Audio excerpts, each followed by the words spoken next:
रेतीली ज़मीनों का पैदाइशी मसला ये है कि इनकी जेब बहुत छोटी होती है, यानी जितनी खुराक और पानी फसल को चाहिए अगर रेतीली ज़मीन को दिया जाए तो काफ़ी मकदार जेब छोटी होने की वजह से बाहर गिरकर ज़ाया हो जाती है। सीपेज, कम वाटर होल्डिंग कैपेसिटी और कम कैट आयन एक्सचेंज कैपेसिटी की वजह से रूट जोन से नीचे चली जाती है।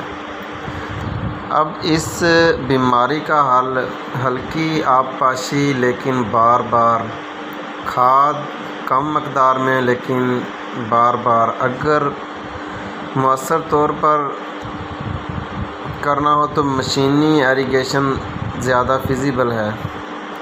रूट जोन में पक्की मिट्टी की आमेज़श ऊपर के 1 फुट में 50 से 100 ट्राली फ़ी एकड़ पक्की मिट्टी मौसर तरीके से मिक्स कर दी जाए तो हैरान कुन नताइज हासिल हो सकते हैं। ऑर्गेनिक मीटर बढ़ाना चाहिए। मसले का ये हल रेतीली ज़मीनों के लिए बहुत बड़ा चैलेंज है, ख़ास तौर पर हमारी मौजूदा एग्रीकल्चर के जो किसान हैं। हमारे इजाफ़ा तो दूर की बात,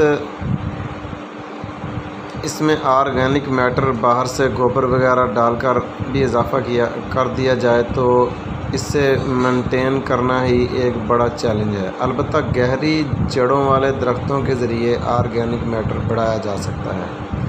अब ये ज़मींदार के पास मौजूद वसाइल और आमदन के अहदाफ पर मुनहसर है कि कौन सा तरीका या एक से ज़ायद तरीके इस्तेमाल करें।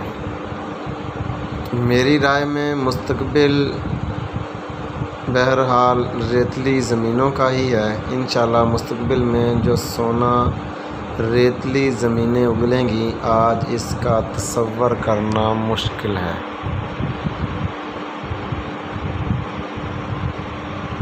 उम्मीद है मेरे किसान भाई इन मशवरों पर अमल करके अपनी रेतीली ज़मीनों से अच्छी पैदावार हासिल करेंगे।